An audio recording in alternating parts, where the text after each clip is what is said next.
So hello everyone and welcome. Today I'm going to be ranking all the different magical girls by their abilities, just by their abilities, not by whoever they are, just by what they can do or cannot do.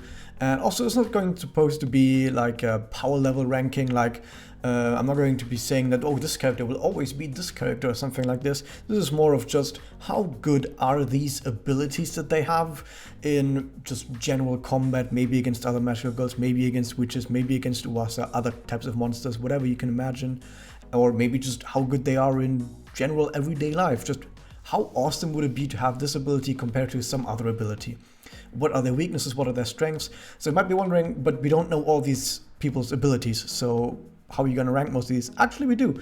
As in, there's official content in the Magia Archive, and the Magia Archive is an art book with official information on a lot of the characters, and it also lists their abilities. So I'm going to be using the Magia Archive information for these characters' abilities, and I'm also going to be looking at what they do in a fight and what they do in the story. So starting off, we have right here the Amane twins. They basically have both the same ability. This is actually one of the few characters that doesn't actually have it listed in the Magia Archive or anywhere else. So we basically have to go by what they have in the story, which is when they play their flutes, they create the sonic waves, and these sonic waves can make people hold their ears because it hurts so much. This is not that great. So the reason why this is not that great is, well, for one, if it actually works, pretty good. You can disable multiple enemies at once. Wow, you got an area of effect disable against multiple people. Yeah, but just shouting loud enough is enough to cancel the effect. So that's pretty bad. And that's why this is not actually that great of an ability. Like I said, if it works, it's pretty amazing. But it's very easy to counter. Next up, we have Alina Grey. What does Alina do? She can create labyrinths and hide inside labyrinths, and apparently she can also interact with witch labyrinths as well. So she can have like a witch labyrinth that she says, this is my labyrinth now, I'm gonna take this with me, and when I go somewhere else I'm gonna just bloop, open up a labyrinth and choose the witch inside. Have fun. That's pretty strong. I would say that's pretty strong. The reason why I wouldn't say it's any stronger than A, or maybe you can actually say that it's kind of S. The thing is, it just gives her more space to work with.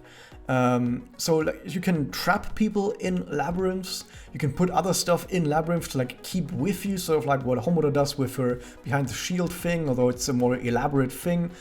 But it doesn't really give you any offensive capabilities, and the only defensive capabilities you have is just running away. So yeah, you can run away with it by just hiding in a labyrinth and just hope no one else enters the labyrinth, because I think if they enter the labyrinth together with Alina, I don't think she can do anything about it. So I guess it doesn't help her offensively, and defensively it's just running away. So I think this is one that has a lot of potential. It has a lot of potential, but it doesn't really give her that much of an amazing advantage in battle either way. So next up we have Himekama. What is Himeka's ability? Himeka's ability is Coin Bullet. She can redirect someone's attention to a coin that she tosses. So she just tosses a coin somewhere, and whoever's nearby is forced to look at that coin. I guess. I almost want to put this in C, but the thing is, you can kind of use this to get some cheap kills. Like you can, if you're in a good position you can like give yourself a good position to strike by just tossing a coin somewhere, and if they're forced to look at it, you can then get a free attack. Nice. But I don't actually know if you can counter this, like if the character has to look at the coin can still defend themselves. I assume they can. I assume they can still defend themselves. Like they're not like they don't turn into zombies. They don't turn into zombies for like 5 seconds having to chase a coin. I assume it's more like a, oh, what's up there? Oh, there's a coin, and then you look back and that's it. That's basically all you can. It's basically someone going, look, there's a 3-headed frog behind you. What's it 3-headed? There's a 3-headed monkey behind you, and you have to look. And that's basically all the ability does. I almost want to put this in C, but I might bump this to C later, but let's continue for now. Next up, we have Homura. Now, before I give a rating on Homura, I have to mention what the broken tier up here means. Because basically, for me, a lot of these abilities, you can be like, oh yeah, they can do cool things, they can do that sort of stuff, they have a weakness here, they have a strength there. But to me, abilities can be absolutely outside of the realm of any sort of like tier list. So it's not like broken is above S. Broken is pretty much outside of the entire tier list. Because broken are abilities that control time, they control space, they control reality. These are the kinds of abilities where if you're up against them, you can't really do anything as an enemy. They don't give you any sort of counter ability. Their weaknesses are either hidden to you before you're dead, or even if you know the hidden weakness, you can't defend against it.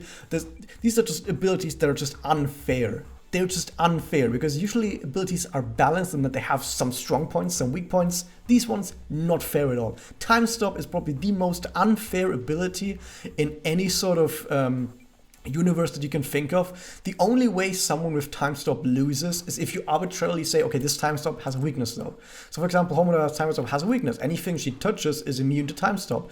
So if you touch her while she does it, you're immune to Time Stop. Great. But you have to keep up the connection, and you have to know that that's how it works. So if you fight against her and you don't know how it works already, you're not going to be able to find out before you're dead. So you have to be like, the only way to counter that is to be an extremely close ally, be able to have her let you in on how it works, and then backstab her, and then still outfight her as a character, even though she can do all sorts of crazy stuff and has an army arsenal. So Time Stop, even with the negative point that she has, with the having to touch her gives you immunity, even with that, it's completely broken. You don't realistically counter an ability like that. What about daily, everyday life? With Time Stop, you can steal anything. No one can stop you from stealing anything. No one can stop you from entering and exiting any sort of area that you're not supposed to be in. You can trespass as much as you want. People can't really catch you in any way, shape, or form. You can always escape from any situation. It's just completely broken. There's no way you can realistically counter that ability, and that's why it's broken. It's just completely outside of the tier list. Don't even worry about it. I can tell you that there's gonna be more abilities in the broken tier list from Magareko original characters, and if you're like, what could be in the same tier as Time Stop? Let's find out. Next up, though, we have Kanagi. What is Kanagi? So Kanagi right now isn't available in NA, and I don't know if I said this already, but this is for NA released girls. She's not released, but she's in the story, and we know what her ability is, so I can tell you.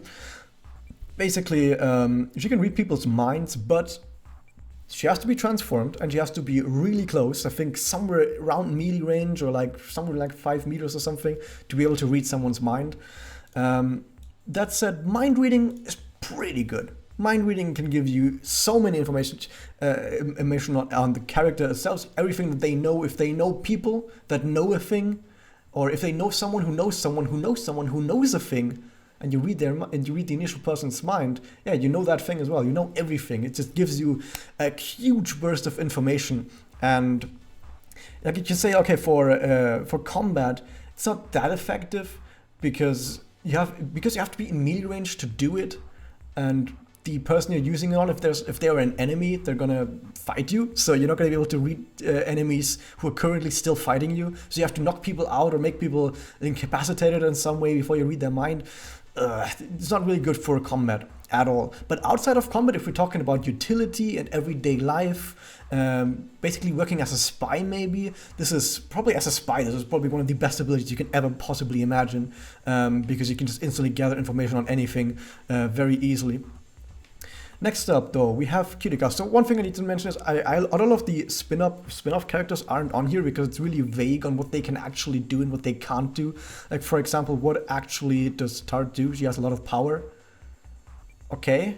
She can do a lot of stuff in her manga that seems completely broken, but then it also says, oh yeah, but you use a lot of energy, and it's like, okay, but how much energy really is? It's hard to actually get a grip on how it exactly works, and besides, none of that is actually relevant to Manga Record, because that's not what she does in Manga Record, so I'm gonna keep this to Manga Record for the most part, so our spin-off characters aren't gonna be on here, but I can at least say a few words about them when I think about it. So Kirika is on here because she does actually use her ability in Manga Record, and we see what it does. it kind of goes around to time manipulation, which is why this is which is a pretty insane ability. Basically, Kirika's ability is she basically slows down time around her. So she has a field around her in which time is slowed. I mean, I think I've also read that her ability is slowing down people's perception of time, so it doesn't actually slow down time, but slowing down people's perception of time. Let's just say it slows down time, okay? Because that's so straightforward and to the point, and you know what it does. So if you're around her and Kirika is fighting you, to you it looks like Kirika is going like 5 times as fast as she's supposed to be. Basically, if you see her, she turns into like a priest that is made in heaven or something, and she's like way too fast and you just can't fight her. And this is one thing that is extremely hard to counter, because if she actually wants to kill you in earnest, she's going to be moving so fucking fast that even if you have a really strong ability, you're probably dead or incapacitated by the time you get your ability off. So unless the writer of the story decides that you lose, Kirika is just gonna steamroll pretty much a lot of characters, a lot of enemies. I don't know how she's supposed to lose against witches, by the way, or against Uwasa if they're slowed down. I don't know how she's supposed to even lose against witches, but yeah. So yeah, it's pretty powerful for everyday life. Not that super useful. It's more like a combat ability, but for combat, pretty strong. The reason why it's not broken is because it's just slowing down time. Which means there's still ways to counter it. You can see what's going on, you can notice what's going on. So she does leave herself open in the way that she's still moving and fighting normally. She's just walking around with 2 claws, and she doesn't really do anything else. She's just faster than everyone else. She basically says, I'm faster than you. That's all she does. But that in itself, pretty strong. So next up, we have Kyoko, and I'm gonna cheat and basically say Kyoko is gonna be having her illusion ability, even though she doesn't have this at the time of Magi record. But let's just say that Kyoko has her illusion ability, which is of course S. Basically, if you don't know, Kyoko's initial ability that she actually loses before the events of the anime and manga record is she's able to basically use, I call it illusions, but it's actually shadow clones. She can create shadow clones of herself, and they're not just illusions you can poke through. They're actually like physical beings that can interact with the environment and attack themselves as well, which is pretty overpowered. It's not quite broken, because let's say you're someone with a pretty strong attack, like an area of effect attack, you can just blast away her shadow clones. So you can kind of counter it, and you can also see what she's doing. You can see her having multiple clones. That's a pretty damn good giveaway on what she's doing. So you're not gonna do it covertly unless you have it prepared beforehand and like spread out around an area, but that requires a bunch of setup and a bunch of sneaky, stealthy stuff. But you could do it. So overall, but shadow clones in general, pretty strong ability, because you can just multiply your own combat ability, and that's pretty strong. Next up, we have Kaede. What does Kaede actually do? She can temporarily delete stuff. It says, yeah, okay, so it says in Ayaka she can temporarily delete obstacles for a certain period of time. Now, I'm not quite sure exactly what this does, but I'm just gonna say it works on medium to small objects, maybe even larger objects, I'm not quite sure. And she, I guess, isn't there like a Dungeons and Dragons spell that like banishes stuff to another plane of existence? So I guess she just moves it to another plane of existence for, let's say, a minute or something, and then it comes back. Okay. Not really sure how amazing that ability is. I guess you can find ways where that's really amazing. Like if someone is hiding, or if you're like in an area, you can like take away hiding spots. You can delete cover. Like if you're fighting ranged, you can delete cover. That's pretty good. The reason I put her in B though, not because of C, because she also has other abilities that we see her use in combat. She can like sprout plant life. She can like have plants jump up from the ground and control nature in general. She doesn't seem to be able to do it at a pretty strong rate, I would say. Like even during her magia, it seems like it's not really instantaneous to like sprout something up immediately. So you could probably just run away, jump away, I don't know. So yeah, I guess being able to have some sort of control over nature together with the deletion ability, this is one of those things where I just go, I'm not really sure. Next up, we have Momoko. I forgot to look her up. So Momoko, we see not actually do a whole lot. Oh yeah, I was gonna say that Momoko has the ability to give herself bravery and courage, and I guess it says that she can also give other people encouragement and bravery. So if you feel like you're about to give up, Momoko is gonna come in and she's gonna encourage you to keep fighting. Like the thing is, C is I'm gonna reserve C for abilities that are just terrible and I just don't see doing anything special at all. But B is like, I guess I can see situations where that's pretty good. Like, don't underestimate being able to encourage people to fight. Like, if people are not fighting, they're gonna lose. Like, this is an ability that's really, really strong as a leader. Like, as a leader, that's actually an extremely strong ability. The problem is, it only works as a leader with other people and in situations where people are about to give up. And even if people start fighting, if the people aren't strong enough to overcome the enemy, then it's not gonna do anything either. So it's only gonna work in specific situations, but if it does, it's gonna win you fights immediately. Next up, we have Rena. Rena can transform into people that she has seen before. This is an ability that has amazing implications for like being a spy, and we also know that she can sort of copy other people's abilities as well to some degree, or at least their makeup of magic. For example, in her MSS, during Momoko MSS actually, they fight a witch, and the witch is, I think it's grass type.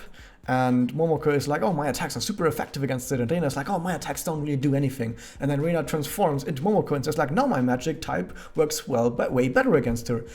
Does this mean that the element triangle is canon within the universe?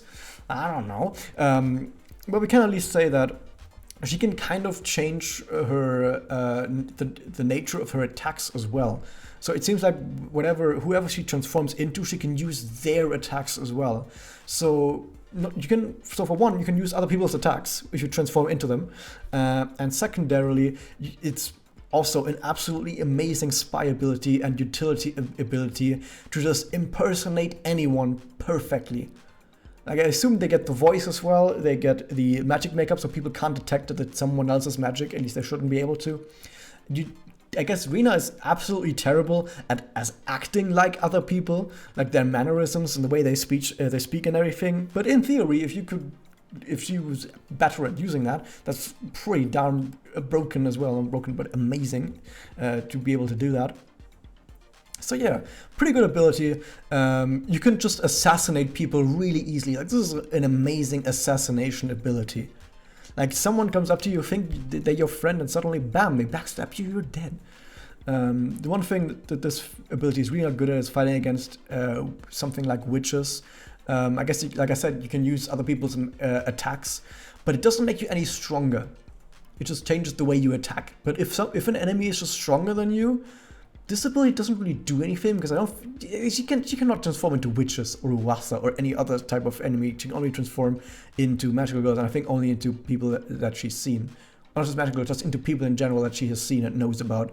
So she can't make herself any stronger than she is, and if she doesn't have the transformation into anyone that is powerful enough to win her the fight, I don't think she can do anything. So yeah. Next up, we have Aimi. Aimi. The head. Oh no, the head. What does the head do? She has an absolutely god-awful ability, because she can predict the behavior of like whatever she sees. She can look at a witch and say, the witch is now going to attack me. Here's the thing about being able to predict stuff like that. First off, if you're super intelligent, or not even super intelligent, if you've got any sort of knowledge about whatever it is you're fighting or whoever it is you're about to use this ability on, you don't need this ability. Nanaka can probably predict your behavior even without this ability. So Nanaka probably already counters this ability just by being smart enough to use this ability herself anyway. So first off, it's an ability that isn't even that special, because anyone who's smart enough can just do it. And secondly, what use is it to know your enemy's behavior if you yourself are really weak?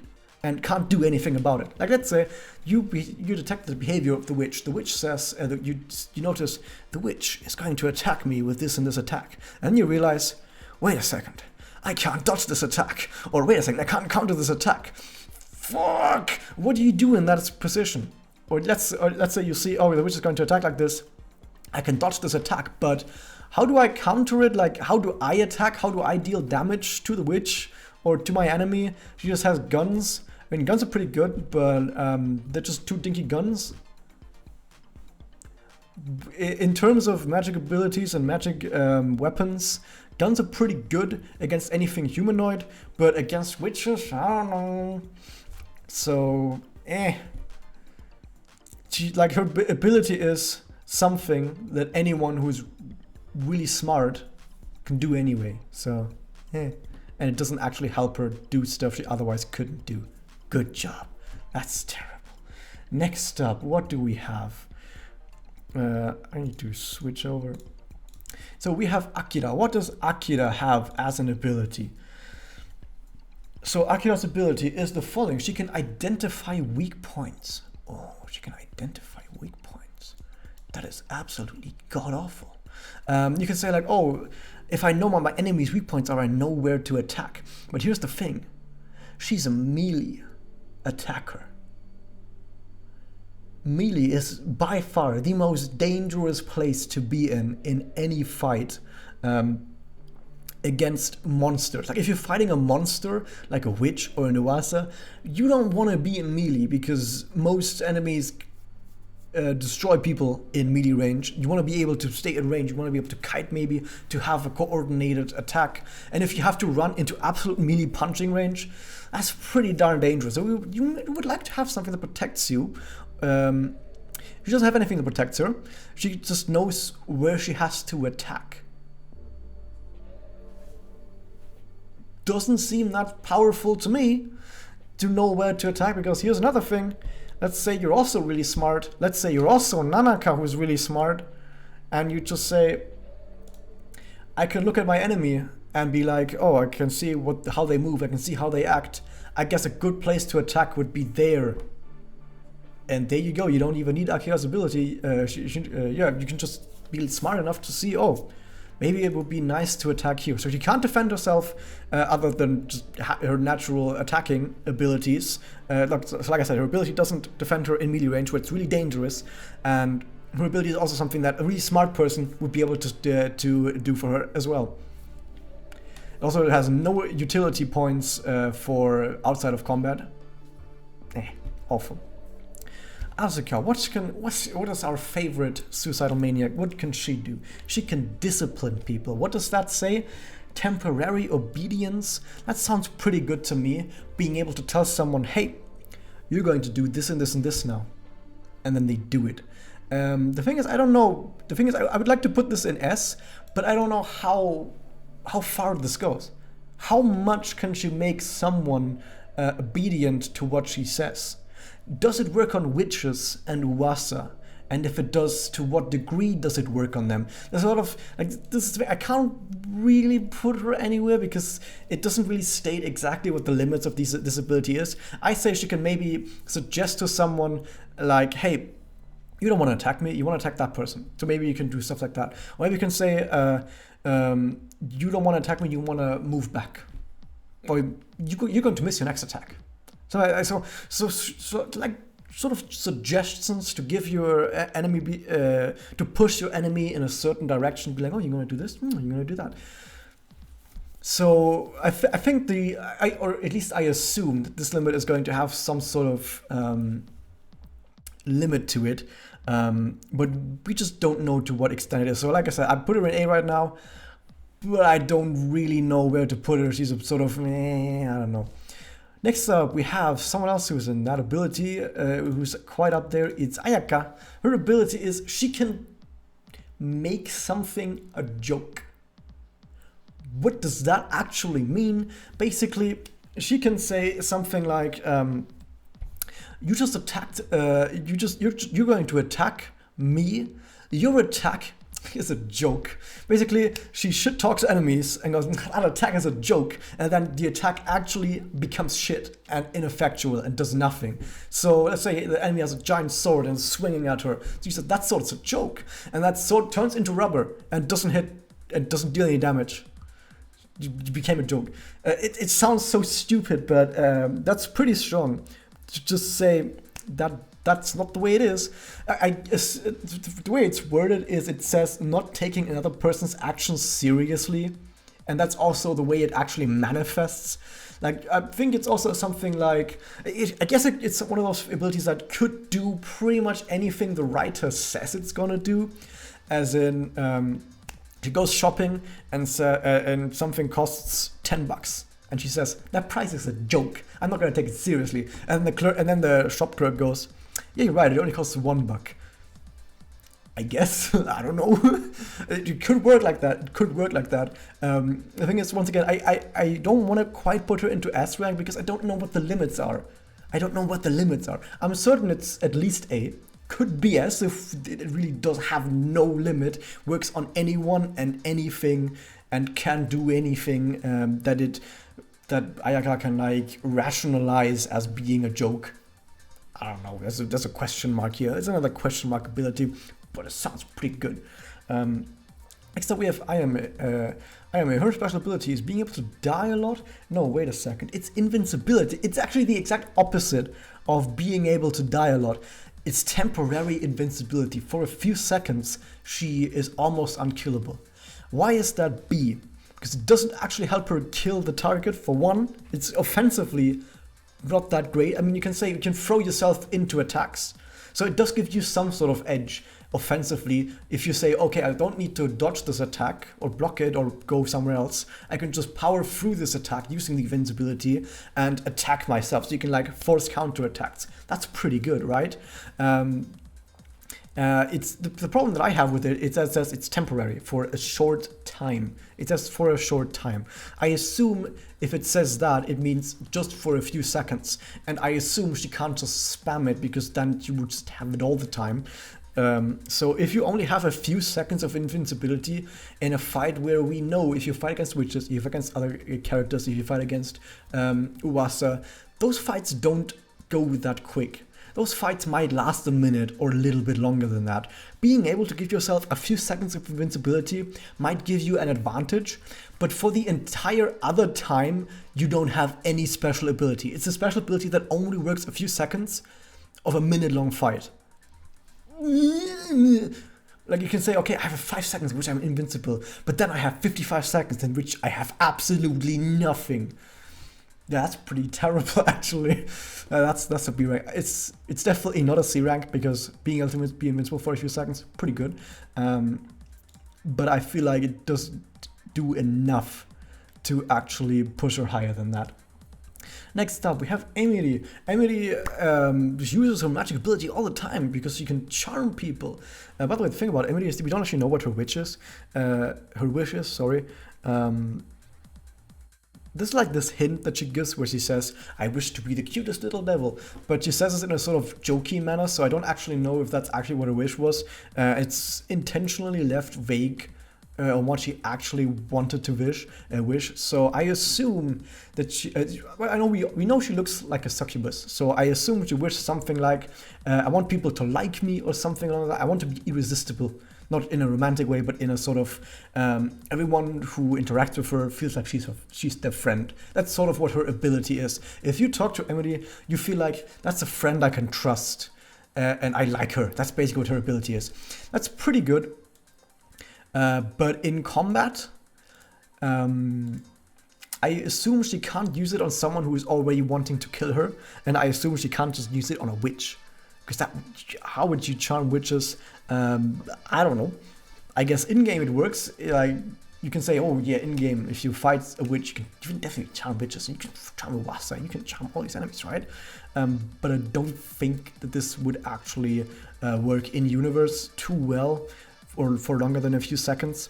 So I think this ability is really cool for utility, for just everyday life. If you say, okay, let's say magical girls don't exist, let's say witches and wasa, all these things don't exist, you're just a regular human being, but you have this ability. Would be pretty good, right? Would be pretty good, right? But once you add magical girls and witches and wasa, this ability just becomes, yeah, it's pretty good. And not a whole lot more than that. It doesn't actually give you a big edge in the world of magical girls. It just makes you someone who's likable, someone who gets a lot of friends, and if you're just sociable enough, you could do that without having this ability, I guess. Next up, we have Hasuki. What is Hasuki's abilities? Her ability is Body Scan. Instantly understands strong and weak points of enemies. Basically the same as Akira, just that you can also understand strong points. You can basically understand someone completely. If there was like a C+, if there was a rank in between C and B, I would put her there. Like, she's definitely better than Akira, but not by a whole lot. She's basically Akira plus. But basically most of the stuff that I said said at Akira also is present here. So, I don't think this does actually that well. It's also a thing that the reason why another reason why I'm not going to put it in B is because this is also completely useless outside of combat and outside of enemies where it helps. Like, this only is in combats or in fights where knowing where your enemy's strong weak points are is vital to winning. And apart from that, there's nothing. Apart from that, there's nothing. Everyday life is pointless.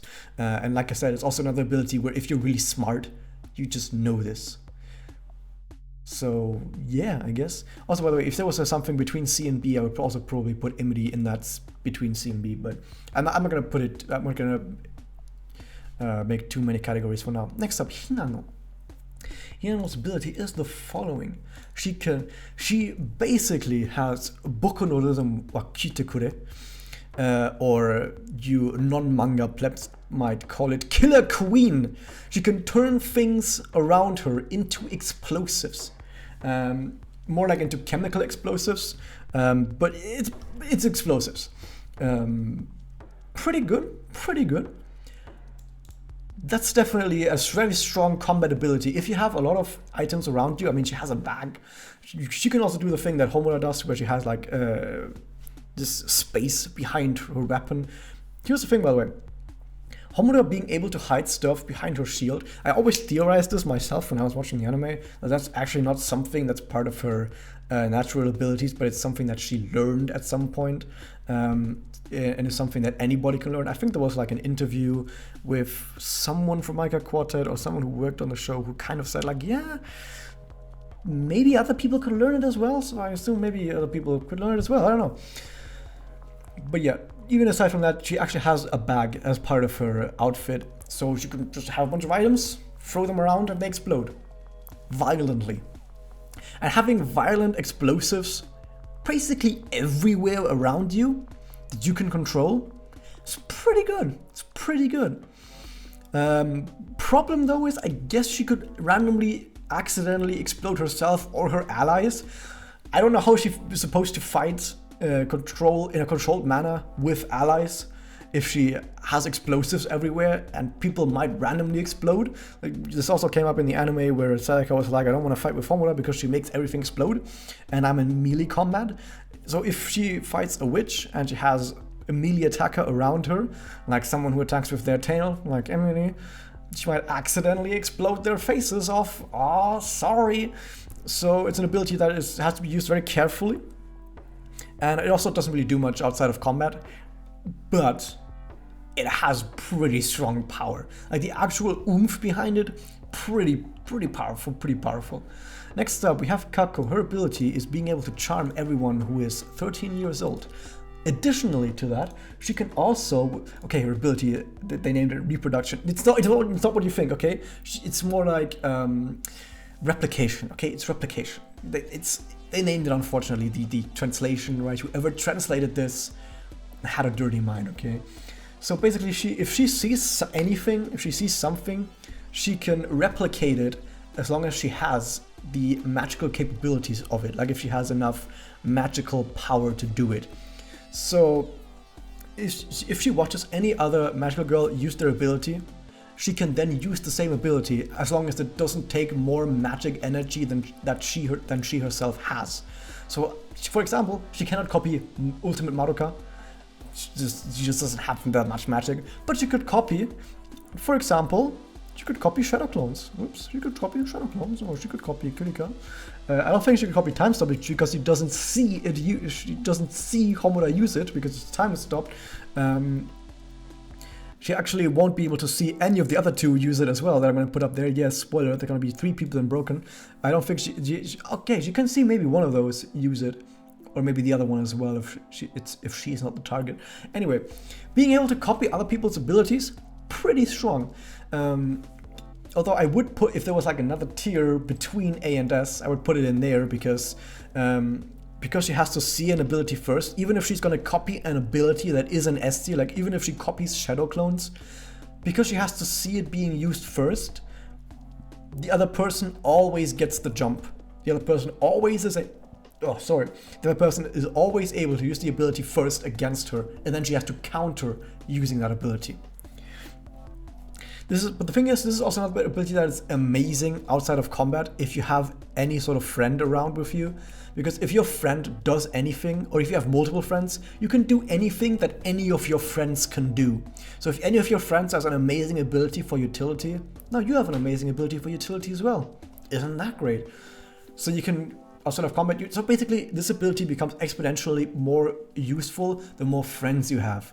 And as we all know, Kyoko, as the leader of Organization 13, she has a lot of friends, and she's very capable of making new friends. So she's also the perfect person to have this ability. That's pretty good. Pretty strong ability, being able to copy just anything. So, but yeah, she has a problem copying broken abilities, because a lot of broken abilities, like I said, don't really allow countering. So she's not even going to have the ability to counteract with her own version of the broken ability. But if she has a friend with a broken ability, that's pretty strong. But even so, there's a lot of variables surrounding that, so not quite broken tier. And other people can't get the jump on her. Next up, we have Kanoko. Kanoko, she can sew anything she sees together. Wow. I don't know how you would make this like a really strong ability, because her weapon is like a sewing needle, and if she attacks, she could probably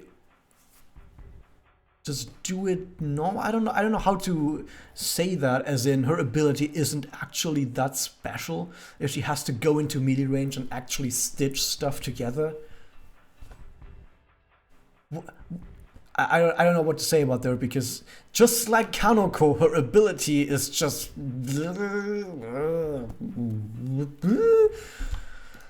Kanoko is great, by the way. Read her MSS, probably the funniest MSS out there, but she's crazy. And just like her ability is just... Next up we have Karin. Karin basically has Konosuba Steel, where anything that she sees, she can go steal, and now she has it in her hand. She can steal anything that she sees. Amazing. Pretty good. No. I was gonna put her in A, but the thing is, if your opponent doesn't actually have a wieldable weapon, and you don't have anything to steal, you can't do anything. You need to actually have an item that you can steal. If your opponent doesn't have an item you can steal, it's useless. But if you have an opponent that relies on their weapon, pretty strong. But when I say opponent, I more mean like a witch that relies on a weapon. Because if you have a magical girl that has a weapon, here's the thing: magical girls can summon new weapons. So if you, for example, steal Sayaka's swords, she just has new ones. But at least now you have swords as well. Now you could even debate putting her in C, but here's the thing: Karin was able to learn another ability. She can infuse objects with volatile magic to turn them into like magic projectiles. So she can turn any object into a magical projectile. Pretty strong. By the way, this is an ability that is not unique to Karin. Theoretically, anyone could learn this. There's actually this whole thing where about any character being able to learn a whole bunch of magic. Like, for example, any character could learn how to correct their own eyesight, like Homura did. Or any character could probably learn the infinite space behind their weapon, like Homura uses. Any character could learn the infusion that Karin learned. Maybe any character could learn to create the barriers that Kyoko can create in the anime. Those are magic rules, sorry, that maybe anyone could learn. But yeah, but she did learn it, so it's part of her ability repertoire. It's pretty good. But still not actually powerful enough for A rank. Next up we have Kokoro. What can Kokoro do? Kokoro can endure damage. She's a really good tank. I don't know. Actually, I'm going to put it in B together with Ayame. So she can't really give herself invincibility. She's just really good at shrugging off damage. Let's just say her ability is shrugging off damage very easily. She's not invincible, but she can fight longer than anyone. It's basically similar to how Sayaka can repeatedly heal herself. She doesn't repeatedly heal herself, she just takes less damage than other people would. It's like a magical protection around herself.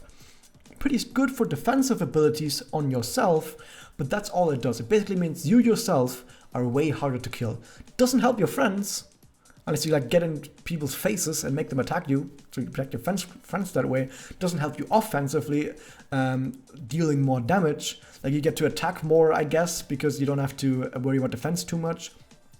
But if your attacks are ineffectual, or if you just deal no damage, then it doesn't help that you're tanky. It also doesn't do anything outside of combat, so I don't know. Next up we have Konoha. What does Konoha do? She can generate fog and illusion around herself and others. Oh, fog and illusions. She can basically do the thing where you have a fog machine on stage and she turns on the fog machine and everything is suddenly clouded in fog. Wow. And suddenly you start seeing things. Woo. I don't know how this ability actually works, like in combat, realistically, outside of combat. This is another one of those abilities where I'm inclined to give it A, because being able to block people's sight, people's perception, and alter people's perception is pretty good. But it seems like it's not actually that strong at doing that. It's not actually that effective at doing that. I don't know how strong it would be against the witch. It wouldn't do a whole lot outside of combat. I mean, you could conceal yourself while sneaking around by having fog around you, but then you would just see a wall of fog walking around. You'd be like, oh, that's a wall of fog walking around. That's weird. I don't know exactly what they mean with generate illusions around others. I guess people will see things, but I don't think that she can generate really strong illusions, probably more like weaker ones, because she already has the fog. I guess it's one of those things where, I don't know, it doesn't give enough information on it. So I'm just going to put her in A for now. I'm going to move on with Konomi. She has C, because she can just give flowers. Next up we have Madoka. So Madoka, the thing with Madoka is that even though she's the titular character of Madoka Magica, she's maybe the one magical girl where we have absolutely no idea what her exact magic actually is. She has a bow which can shoot arrows, but that's, I mean, everyone has everyone has weapons, okay? Everyone has their magical girl weapons and tools, but then also everyone has magic on top of that. We don't know what magic on top of that Madoka actually has. So the thing is, by the way, Madoka's wish in the original timeline is she wished to heal a cat that was run over by a car. So you can say, oh, her wish is, her magic is healing. She can heal people. Here's the thing: people can heal themselves, and people can learn healing as well. This is an ability that everyone can theoretically learn to do. And people can also heal themselves, and people can also learn better self-healing as well. So this is actually not anything that is special. So if her ability really is just healing, like I said, anyone can learn that. So if she's just better at it than everyone else, that's not that great of a thing. Nanaka, what can Nanaka do? Oh my god, Nanaka can make the cutest faces, and also she has the ability of propagation. She can spread the aftermath of attacks to its surroundings. She can turn single target effects into area of effect damage. What? I'm not sure how to rank that at all, other than how incredibly specific and in most cases absolutely awfully useless ability. So let's just go on with the next one. We have Masara. What can Masara do? We actually see her ability used in story as well, because she stalks her girlfriend all the time, which is just cute, by the way. Basically, Masara can turn invisible, and not the kind of, this, by the way, this is a different kind of invisibility from Sana, because Sna's invisibility is more like she alters the perception of people around her to not notice her. Like, Masara makes light pass through her body. This is like true invisibility. Literally, light passes through her body. You cannot see the light coming from her body. But with Sna, it's instead, you see the light coming from her body, but she alters your perception in your brain to ignore her. Basically, Sana's power is not invisibility as much as it is people around her ignore her. So Masara's ability of being able to go invisible is pretty good. But the thing is, I think you can still probably hear her. You can hear her, you can smell her, you can touch her, of course. You can probably still notice her magic. Actually, yeah, that actually happened in the Susune event, where multiple people were actually able to realize that she's there because they can notice her magic. But apart from that, apart from noticing her magic, or hearing her footstep, which probably you wouldn't because she's like a trained assassin. So apart from noticing her magic, she can basically assassinate anyone really, really easily. And being able to just assassinate everyone and anyone, while also being able to instantly disengage and run away without anyone being able to figure out where you are if she runs away quick enough. Like, basically goes invisible, then goes and runs away before anyone can like trace her magic wherever she's gone. So pretty good for disengagement as well. I think I would be able to incline to give it an A rank, but this is more like between A and B, but I'm just gonna leave her sit in A because of how powerful of assassination ability this is. Next up we have Meiyui. What is Meiyui's ability? Meiyui's ability is the following. She can make enemies stop attacking for a while. Pretty good. This is one of those things that is, for one, useless outside of combat. Secondly, stopping an attack for just a short time. I assume they can still defend themselves. So you basically tell someone you now have to defend yourself instead of attacking us. So if you fight with a group, this is a great ability to give yourself time to, for one, if you need time to regroup, if you need a breather, if you need to take a step back and defend for a second because you're getting overwhelmed, you can say timeout. It's basically the light swords from Yu-Gi-Oh! Basically, it's to say timeout for a second and get to recuperate, regroup, recover from the enemy attacks, and start your own offensive against the enemy. So it's really good at swinging the tide of battle in your favor. But apart from... Oh, sorry, I don't know why I keep doing this. But apart from that, it doesn't actually like make you... It's not something that makes you win. And against certain enemies, it might not actually be as powerful as you might think. If it's an enemy that is really, really good at defending anyway, and you force them to defend, you're not really gaining ground as much as it is you recovered your own ground. But I'm gonna turn on this one. Next up, we have Meiyui. I'm not gonna talk about Meiyui right now. I'm gonna skip her. I'm gonna put her back, and I'm gonna put her right next to you. Right next to you. I'm gonna talk to about Mitama right now. That's the reason why I'm putting Meiyui behind. Mitama.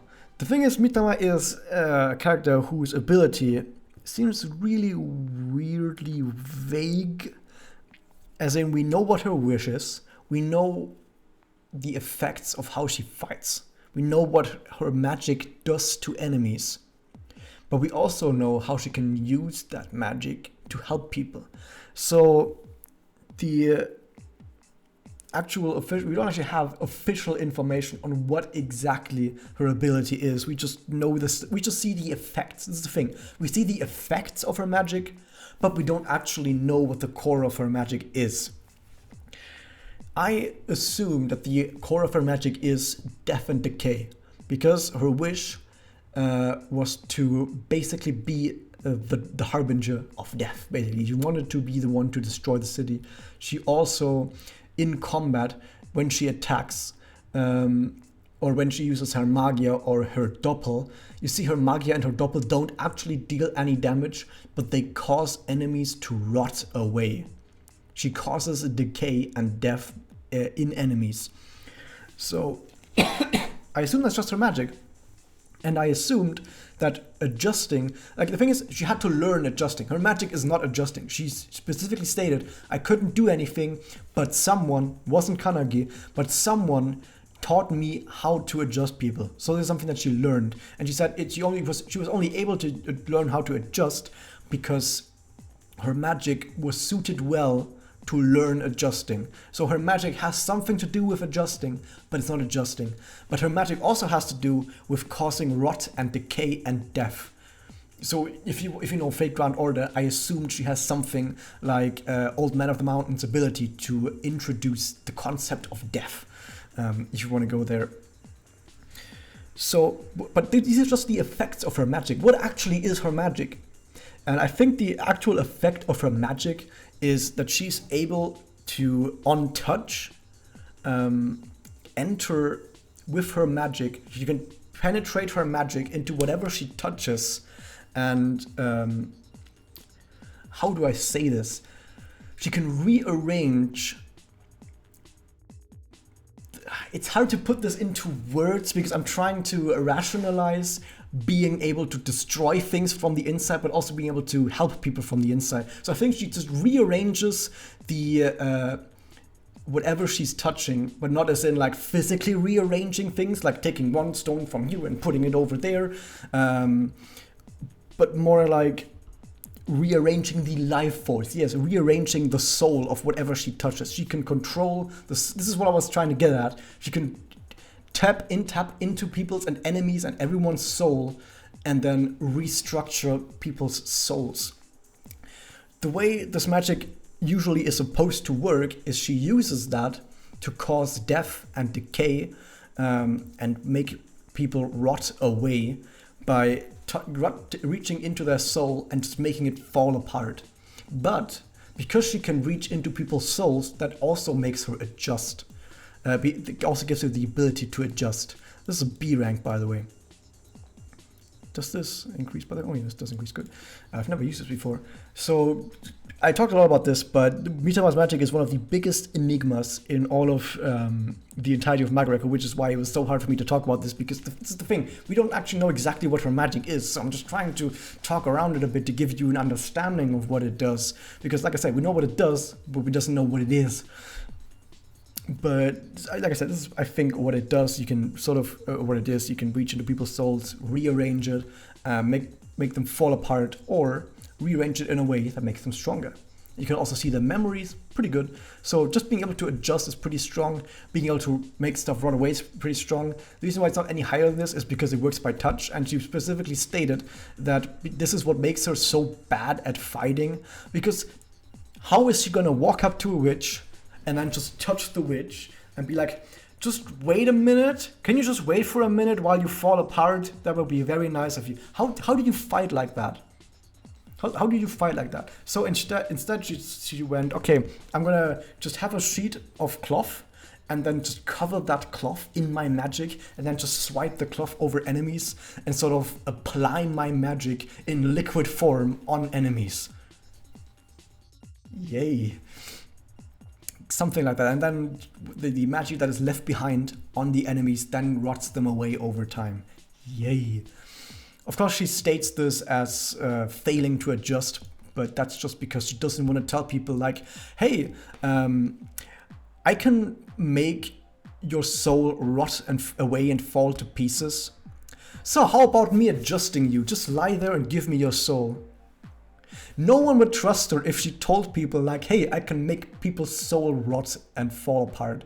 No one would ever want to be working with her again. So of course he just says, oh yeah, I'm just adjusting people wrong. Yeah, that's what I'm doing. Yeah, that's definitely what he's doing. Next we have Nanaka. Nanaka has the mystic eyes of enemy perception. Anyone she looks at, she instantly knows, is this character, is this person my friend or my foe, with specific regards to my friend or my foe in achieving my goals. She knows if the character she's looking at is going to hinder her goals or further her goals. This is really, really powerful on a character who is really smart. And in case you don't know much about Nanaka, because maybe you don't read much into story or you haven't thought about it too much, Nanaka is basically the Yagami Light from Death Note of Magia Record. She's like Galaxy Brain 9000 IQ, able to control everything perfectly. She's just broken in that sense, in that she's like infinitely smart. So having someone like Nanaka with the power to instantly know this is an enemy, this is a friend, she can use that power to gather more allies while being immune to being backstabbed. You cannot betray her, because if you have the intention of betraying her at any point, she will know and she will kill you with her entire mafia. She will put her entire mafia on you, which is pretty strong. So yeah, the reason why this is not any higher is because this is purely a utility power. This is purely an out-of-combat utility power. There's no use in combat whatsoever. No use against combat against magical girls, no use in combat against witches, no use in combat against Uwasa. Purely out of combat for utility. And because of that, it's very much limited. It's very, very limited. But on a smart character like Nanaka, she's able to make very good use of this. Next up we have whoever this character is, Salami or whatever. Princess's power is she can make things invisible for a certain amount of time. So this seems like she can maybe give someone else basically the magic that Sna has. Is that good? Is that good? I don't know. I guess in a team, if you're fighting together with a team, or if you're fighting together, or if you're outside of combat and you're using this as like a covert operations power, pretty good. So for covert operations, for like gathering information, you can give a friend this power and then they can sneak around in combat. If you have a friend, you can make the friend invisible. But here's the thing where this power is not any better than that, is she can't make herself invisible. At least I don't think you can. At least I don't think she can. Which means that she herself is always going to be visible. If you're fighting in a team with 3 people and you make the other 2 invisible, guess what? All the enemies are going to attack you and just you, and you basically paint a giant target on your forehead. Or if you're infiltrating somewhere, like let's say you're to a military base, you give someone this ability, I assume it doesn't last for very long, so you have to be very close to the base before you give your friends this power, and then soldiers are gonna come nearby and be like, what are you doing here? Like, good job, they can still see you. I mean, your friends are sneaking in, good job, but you can still see you, so it's good with friends, it's good with other people, but apart from that, I don't know. Next up we have, she can cheer people on. Natsuki just cheers people on, which makes them a bit stronger. She can make people a bit stronger by cheering them on. I guess so. This is terrible. Next up we have Rika. Her ability is being able to spew rainbows from her entire body because she's incredibly gay. But apart from that, she can also change what her target is interested in. She can make people interested in other things. How good is this power actually? I don't think this power is that good at all. You can say outside of, if they use this utility-wise outside of combat on someone, and they realize you've used this on them, or someone else sees this and they realize you use them, they're gonna be like, why the fuck did you just do that? This is not something you do to a friend. This is a power you use on enemies, okay? And if you use it on enemies and they realize it, or if you use it on a friend and they realize this, you're going to paint a target on your forehead because they're gonna know. This is one of those things where like you can use this on people, but if they find out, you're gonna have to rectify yourself why you just did that. So this is a target that has to be. This is something that has to be used very, very carefully. And in a fight, this is one of those things that is really vague. Like, I mean, you're not interested in me. You want to attack this rock over there. I don't know. This doesn't seem very powerful to me. It doesn't give you enough of an edge to be useful, in my opinion. Next up, we have Sasara. Sorry, Sasara's power is basically she's an MMORPG tank and she just goes taunt and she taunts an enemy and that enemy has to attack her. By the way, here's the thing about Sasara, she's actually really powerful. You know, there's this thing about how Mami is really powerful in the story because she can solo witches, even though she's not adjusted. But guess what? A lot of other characters can do that as well. By that metric, a lot of our other characters are as strong as Mami. Like Sasara. Right after Sasara, as a newbie, Sasara instantly soloed a witch without being adjusted. And it was a Kamihama empowered witch. She instantly soloed an empowered witch. So if you're saying Mami is powerful because she can solo Kamihama witches without being adjusted, here's the thing, other characters do the same thing and no one says that they're overpowered. So by that metric, even though Sasara did that as a newbie, Sasara should be way more powerful than Mami. But let's get off that topic because I don't like Mami fanboys. Mami is a really strong character, but people like to paint her as a god and she's not a god. What? She's just a human. What? Anyway, here's the thing, she can taunt people in enemies, which so outside of combat is like really weird because if you do this outside of combat, you're just forcing a fight, and you can force a fight anyway by just drawing a weapon, and you just force the fight. I guess you can also provoke people into a fight if you want to, eh? In the fight, this is really good if you're in a team and you know how to defend yourself, and Sasara is in universe. Sasara is actually one of the strongest, like just pure combat ability wise, Sasara is actually one of the strongest characters in the entire game. But just being able to provoke characters to attack you, not that strong in general. It's really good to do this if you have a team that is very fragile. Like if you have friends nearby that are very fragile that would die easily if they get hit, or if you have enemies that, if you have allies that are maybe fighting at a longer range and you don't want your enemy to jump over to them. You can provoke people and basically force them to one-on-one you. And because Sasara is so great at fighting, because Sasara is a really great fighter, if she forces you into a one-on-one, which she does, she forces you into a one-on-one at least, plus all her friends, you won't be able to win against Sasara. You just can't outfight Sasara, so you just lose. It's a really good power ability in that. But here's the thing: if you ever, it's one of the abilities that if you use this against an enemy that is stronger against you, you just kill yourself. Like this is one of the few abilities where if you use it in the wrong place at the wrong time, you just kill yourself. If you use this against an enemy that kills people in melee range, you just die. What? Okay, next up we have Shizuku, who's broken, and Meiyui, who's also broken. So the thing about Shizuku is her ability, I said that broken abilities are the one that controls time, space, and reality. Let's count it again. Time, space, reality. And don't give really any way to counter it or any realistic way of countering it. And are just completely outside of the realms of any sort of reasonable tier listing. Shizuku, what can Shizuku do? Shizuku can fuse 2 points in space together. What does this actually mean? First off,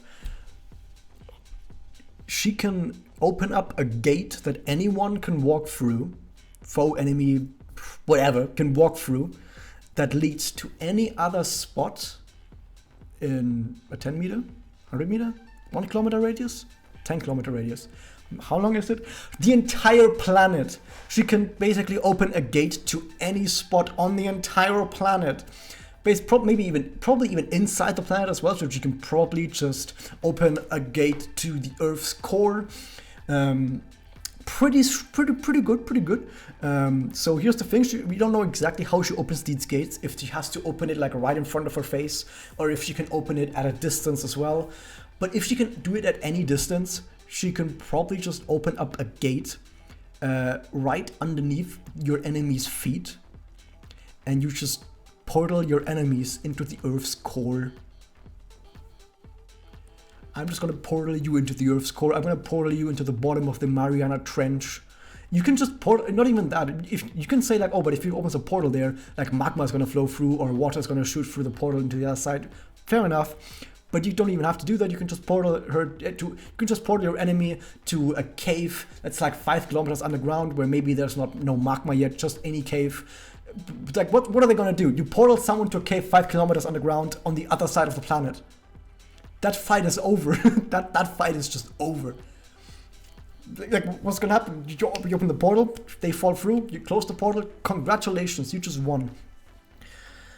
And here's another thing that alone, if it was just that, you could argue that it's just S, because if people have to fall through it, maybe they can jump out of it in time if they have enough reaction.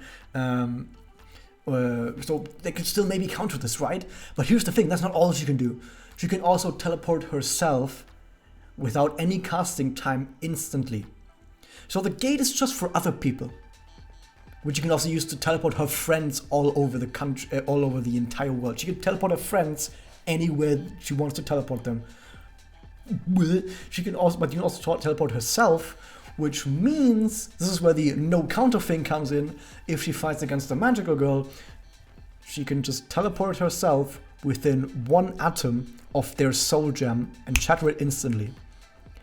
You can't counter that. You literally cannot counter that if someone instantly teleports into a position where you're just dead. It's not like, oh, she teleports herself like 1 meter in front of you and then does an attack or whatever. No, she can just teleport herself right into your soul, like with a weapon inside your soul gem, and you're dead. Good job. Try countering that with any other enemy. She could, for example, teleport herself behind the enemy. Say nothing personal, kid, and then maim them, like strike their arms, strike behind their head, strike their legs, whatever you want to do. You can instantly teleport around and do all of that. Because you can instantly teleport, you can't really do anything against that too much. Like, because instantly is pretty fast, by the way, guys. Instantly is like super fast, dude. So she could also teleport into someone and then push them through the gate herself. Pretty strong. But yeah, outside of combat, utility-wise, this is probably one of the best abilities that you could ever have for utility, being able to teleport anywhere instantly and take friends with you. In combat, near uncounterable, being able to do that. This is just broken. This is just completely outside the realm of what is realistically counterable. Like, you can come up with scenarios like, oh yeah, I can come up with ideas on maybe how you could theoretically counter this. But realistically, if someone were to fight this character, if it was a witch, or it was a magical girl, anyone, realistically, you can't really do anything against that, because by the time here's the thing, by the time you're able to understand what's going on, until you realize what Suzaku is doing, you already lost. So she just wins fight, bam, and it's broken for utility. Why is Meiyui up there? There's the thing with Meiyui's ability, Meiyui can falsify the truth. This is one of those things where the writer basically gets to decide what it means. The writer can say this means nothing, or the writer can say this means everything. So I'm just gonna go by what we actually see it do. And so far what we've seen it do in Susune event is she can basically make someone see a completely different reality. We don't know how exactly she activated this power, but it definitely wasn't melee range, so she can definitely activate this at a range on a character she sees, or on any being she sees, and make that character believe in a completely different reality. And that is broken. If you can just see a character and then suddenly that character's reality is different, you just win the fight. So what they do with Susune, for example, is they make Susune believe that she's currently killing everyone in the team. And she does this for like a minute, or like for 1 minute she's like going around killing people all over the place. But here's the thing, she didn't actually do any of that. To everyone else surrounding her who was actually looking at her, she was just flailing at the air. She was just flailing at the air for a minute. While they see what Susune was saying, they see what she's doing, what she was thinking. I guess they could also notice that from the way she acted. And I think maybe the other people surrounding it, maybe they can also sort of kind of see some sort of what they're seeing, as well as in they actually see the illusions or the vision that that character has. Like they maybe see that she attacks Meiyui or whatever, even though Meiyui is someone completely different. But this basically gives the affected target absolutely no way of fighting back. If you're affected by this ability, you just lost. There is nothing you can do if you're affected by this ability to ever come back. Like, let's say, for example, she fights someone and that character suddenly believes that that character is fighting in melee range against Meiyui, and Meiyui is blocking all of the attacks with her claws or whatever. It's like, oh wow, this is a really hard fight. But for actual Meiyui, she's just gonna stand there with her arms crossed, and she just sees that other character striking at the air, so she can just stroll on over, walk behind that character and chop the head off or whatever, and congratulations, you just won. And it's not like, I don't think this is something that you would be able to power through, because Suzune is really good and really adept at assassination. She can sense other people's magic really easily. She's like the prime target who would be able to escape this sort of ability, because she's so adept at fighting other magical girls. She has done this forever. She knows exactly how to work with magic, how to counter enemy magic. She's like an anti-mage basically, and she still completely falls for it. Using this on any, so for example, we know that she can do this at a range. We don't know how far the range is. We don't know how long it takes into effect. But what we see from Suzune event, she can basically just look at someone, the ability takes effect, and there you go. Fight is over forever. They just can't do anything anymore because they're just trapped.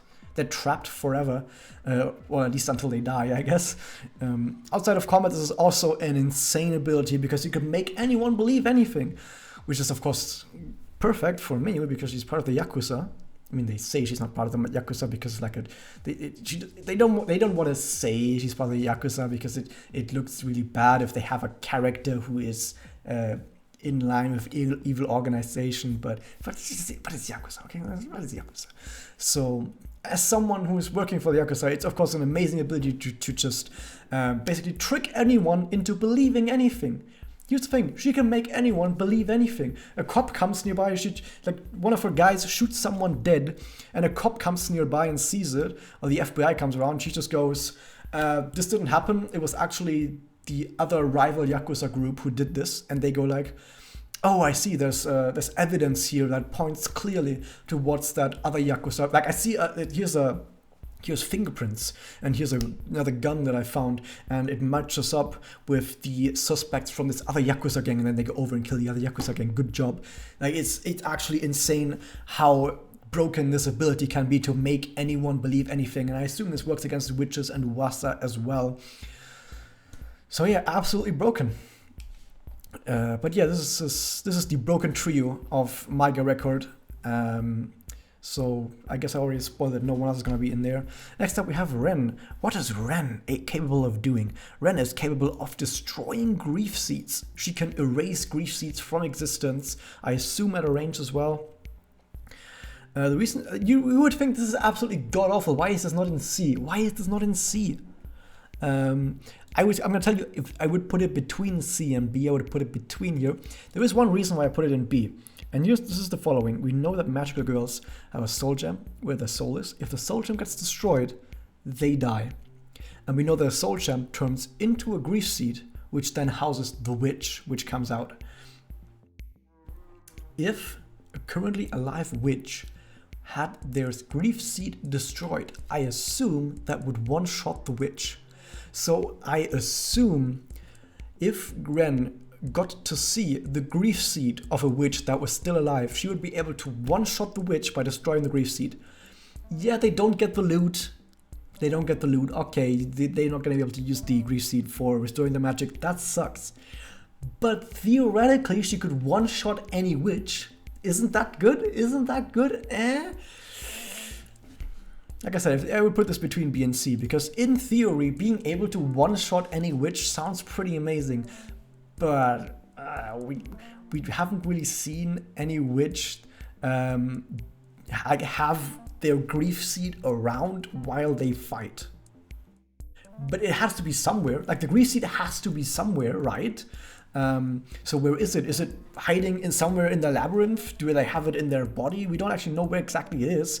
But if she could find it during the fight, she could just one-shot the witch instantly. So I'm just gonna put her in B, also because I like Rena. She's amazing.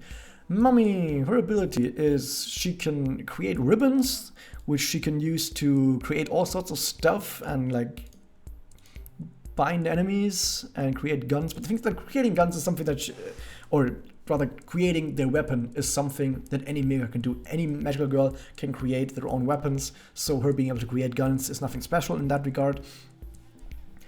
Like, for example, people always say, oh, Mummy is so strong because she can create 1,000 guns. Other characters can also create multiple of their weapons, and we actually see this. For example, Yachio creates like 1,000 spears or whatever when she uses her magi or whatever. So we know other characters can do the same thing. So it's not actually that special. But yeah, being able to have ribbons that do stuff for you, I guess it's nice. It's good for utility, but here's the thing, it's good for utility and that's about it.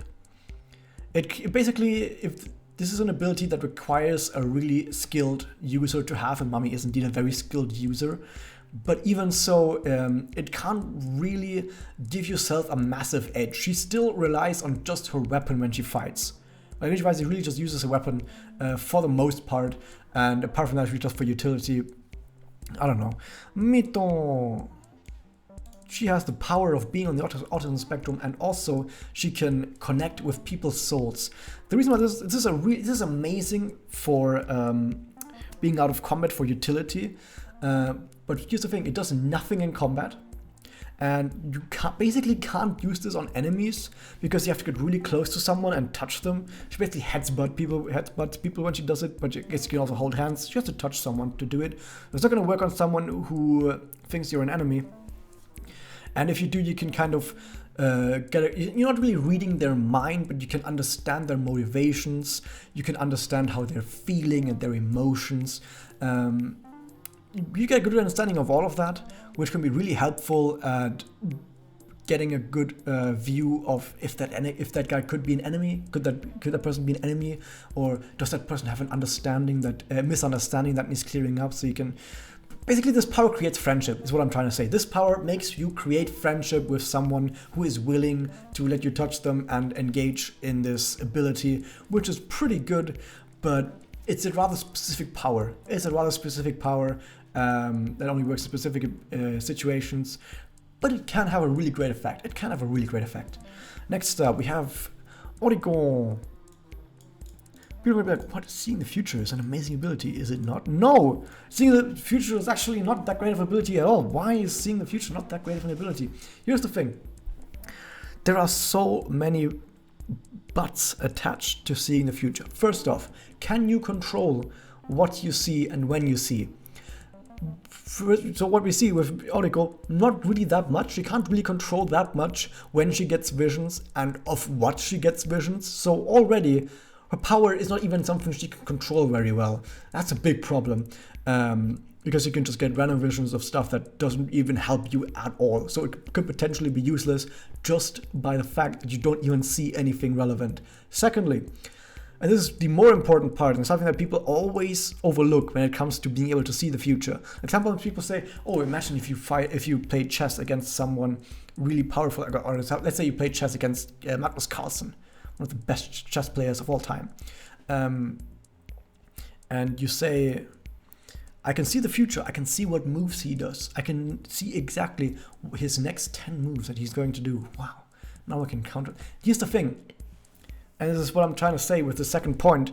If you don't actually know how to, or don't have the ability to change the future, it's useless.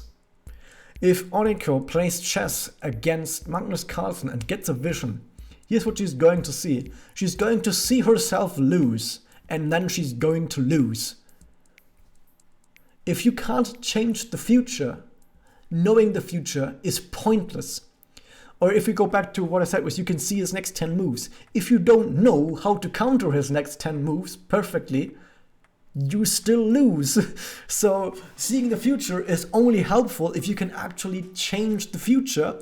Otherwise, you're just going to see yourself losing and then you lose. If you fight against a witch, if you fight against an enemy in combat, if you're not physically strong enough to beat that enemy, you will just see yourself losing if you get a vision of the future. How is that helpful? How is that helpful at all? Like, I'm going to put it in C because I'm not going to be that harsh on it. Being able to see the future, if you see the correct stuff, can be really amazing, but it just has the potential of being completely useless and doing nothing. And that potential is actually pretty strong. It has a pretty strong realistic potential of being completely useless. So that's why being able to see the future, not actually that good of an ability, is actually pretty terrible of an ability, to be honest.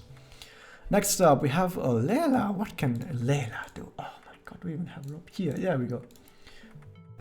We don't know what she can do. I already put it in B. We don't actually know what she can do. This is the thing about her and Seika. We don't actually know what Seika can do either. Wait, doesn't it look like Seika's hair is in Yuma's thing? Anyway, we don't actually know what Layla or Seika can do. So I should have actually not put them on here. Sorry guys, we don't actually know what they can do. Next up we have Sayaka. Sayaka has improved healing. Any character can heal themselves. Sayaka is just better at it than anyone else. That's good. What else can she do? Yeah, that's about it. She can heal herself better than anyone else. That's god awful. Because like I said, anyone can just train to be better at self-healing. So how special is Sayaka actually? I think people are like, oh, but Sayaka can't really lose. Yeah, but Sayaka is not someone who can win either. She can't lose, but she's not gonna win either with her abilities. She's just gonna be like, she's just gonna be like a cockroach after a nuclear apocalypse. Like, congratulations, you survived, but what did that actually do for you? I don't know. Next up we have Yuma. Yuma can just heal. Yeah, she just heals people and she can also create shockwaves. That's like, yeah. Next up we have Felicia. What can Felicia do? Felicia can make people or targets, whatever, I can say people, but I always mean targets. She can make targets forget things. I mean, she forget herself that she killed her own parents. That's amazing. But she can make anyone else forget stuff as well.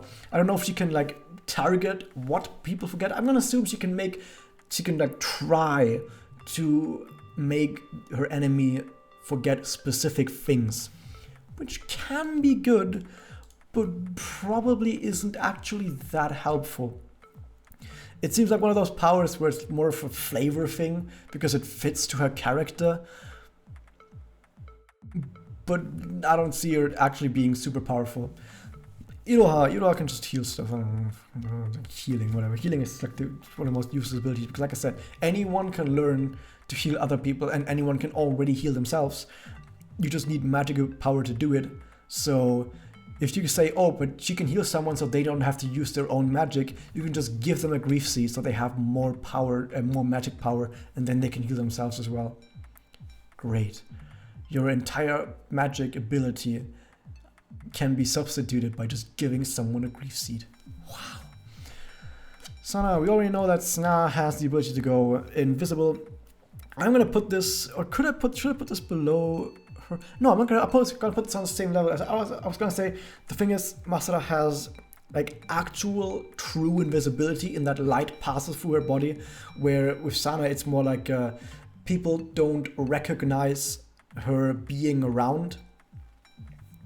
But I think this is still pretty much the same, as in someone needs to be able to detect her magic in order to understand where she is. We know that magical girls can just passively detect her, but I assume, I also assume that, or I should have said this before, any magical ability can be improved over time with training. All these abilities, they can be improved with training. They can learn more abilities on top of that as well.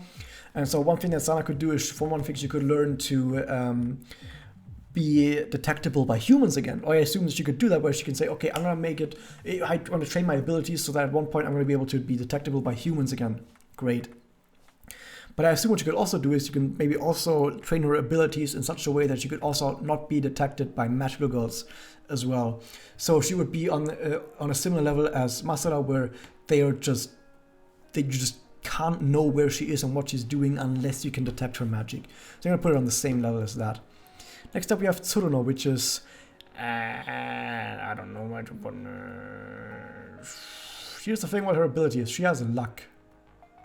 And luck is always one of those abilities where you say, is it broken? Is it useless? The thing is, luck is a power that purely depends on what the writer says it does. If the writer says it does nothing, it does nothing. If the writer says you're now Jesus, then you're now Jesus. As such, I'm not even gonna rank her because I just don't know how to rank something like luck. You can say like, oh, nothing bad happens to her. Yet plenty of bad stuff has happened to Tsuruno so far, and friends around her have died. So her good luck definitely isn't that. It's definitely not on broken tier because, like I said, plenty of bad stuff has happened to her, and she has had friends die around her. So it can't be that great. And bad stuff has happened to her personally as well. So actually I'm gonna put it in C. It seems, it's from everything we see in the story, it seems to do nothing.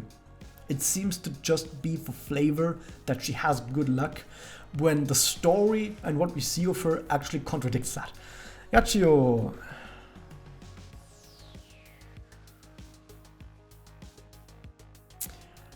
Okay, I'm gonna say something. I'm not gonna tell you what her ability is because the story has made it in North America right now. The story has made it a mystery. What is her magic ability? Is her magic ability Survivor, which is to make people around you die for you, which is pretty strong, or is it not that and it's something else? This is a mystery. We don't know that. If I were to I have it on the wiki. If I were to give the answer right now, that would be a spoiler. If I say, yes, that's her ability, or no, that's not her ability, that's a spoiler. But I can tell you, it's S rank. Next up, we have the chocolate wife, who has... just kidding. Yeah, that's all the characters who are currently released on NA, and also aren't really vague on their abilities. Like some of the spirit, like I said, some spin-off characters like Tard and Liz and Susan, they're like, it's pretty wishy-washy what they can or cannot do. Like, I can give you the following thing. From everything that we have seen Susan do, I would put her in S rank because she seems to be able to do a whole lot of everything, and the way her ability is worded, she can basically copy abilities from people she kills and like witches she kills, and she also has a whole bunch of fire-based abilities on top of that. She can like basically do whatever the fuck the writer wants her to do. So Susan has the ability to have the writer say, fuck it, you can do that. So that's pretty strong. That's rank right there. Yeah, but yeah, I think I'm gonna leave it at that because, like, for example, what do you even with Tard, for example? How do you even do with Liz? They like Liz and Tard are just, they also similar to Susan. It's like they can do whatever the fuck the writer wants them to do. It's hard to rank that because you can just say, well, if the writer wants it to, they're broken, but if the writer says nah, they're only like B rank. But then again, and this is what I want to close this video off because I'm done ranking. I mean, there's a bunch of other guys down here, but I'm gonna leave it at that. Whoops. Because here's the thing. What I want to end this video off with is the following.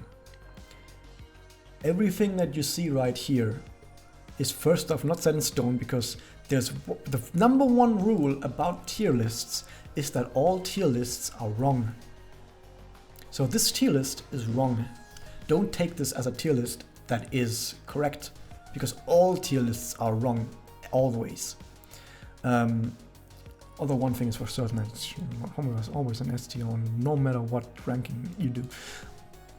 But here's another thing because here's the thing that I want to mention is when you rank characters or abilities, I mean this was more about the abilities, but same thing with abilities. If you rank anything about fictional characters against each other, like ranking their abilities, ranking how they fight, what their weapons are, how good they are at combat, how good they are at utility or anything else. You can't really objectively rank any of that because it all depends on the writer's whims. If the writer of a story says, oh, Iroha's power is healing, she can heal the time that Homura stops. So Homura's time stop actually wounds time, and Iroha can heal time, therefore she can counter time stop. Now she's broken. A writer can do whatever the fuck they want with a story, and because a writer can do anything, all tier lists are subjective. Because objectively, nothing matters. Objectively, the writer decides what happens. Sorry. There's this Marvel character, I think it's Marvel character, Squirrel Girl. I'm gonna look up if she's actually Marvel, because I'm gonna be so sad if she isn't. Marvel, okay. So if you don't know Squirrel Girl is a superhero who can beat any other superhero, any supervillain. She can beat anything that exists. She is the most powerful being in all of Marvel. People are gonna be like, oh, what about the Beyonder and the one Beyond? Let's just put those aside, but within the realistic superheroes, or just within superheroes that are like popular or whatever that we know from the Marvel universe, like if you have the Marvel, let's just say it this way: if you have the Marvel Cinematic Universe with all the powerful characters like Iron Man, and Spider-Man, and you have Thor in there, and you have like even Thor with both weapons, like oh my god, that's so powerful! Wow, we have Thanos in there. How powerful is Thanos? Wow, soon you're gonna have the Eternals. Wow, so powerful. But Squirrel Girl can beat anything. She could beat Thor easily. And you're gonna be like, well, how can she do that? What is her special ability? Squirrel Girl can talk to squirrels. That's her special ability. And you're gonna be like, but how is she more powerful than anything? How is she more powerful than Thanos if all she can do is talk to squirrels? Because Squirrel Girl is supposed to be a meta character, a character who shows you something about the medium. And what Squirrel Girl shows you about the medium, in this case comics, is Squirrel Girl was created with the sole purpose of showing the reader, like, hey, as the writer or as the comic author, if I say that Squirrel Girl beats Thanos, then Squirrel Girl beats Thanos. The author is the absolute highest authority on anything. And Squirrel Girl is the absolute most obvious example of that, where they just went, yes, we're just going to create a character that can just beat anything because we say they can. And she was created pretty much for that purpose. And also because it's fun. It's also fun. Squirrel Girl is funny. But yeah, that's supposed to show you guys tier lists are always wrong, because the only thing that really matters is if the author decides that one character is stronger. If an author decides that a tiny pebble beats Son Goku, then a tiny pebble beats Son Goku, and you can't argue on that because the author said so. That's just the way it is. There's nothing you can do about that. So yeah, that's supposed to be my takeaway from this, but I hope that it was at least entertaining to have a good look through all of these characters' abilities, and yeah, I hope you guys enjoyed that. And if you want to see more Micro Record content in general, like lore time, story time, all sorts of stuff, like talking about the story and maybe guides as well in the future, don't forget to hit that subscribe button and the bell. Do we still hit the bell, or is that already not a thing anymore? I don't even know. And leave a comment below on what your thoughts are. But one thing is for certain: if you're gonna have a power level discussion, I'm not gonna join in, because you can still have them if you want, but I'm not gonna join in. But I hope you guys enjoyed it, and I'll see you guys next time.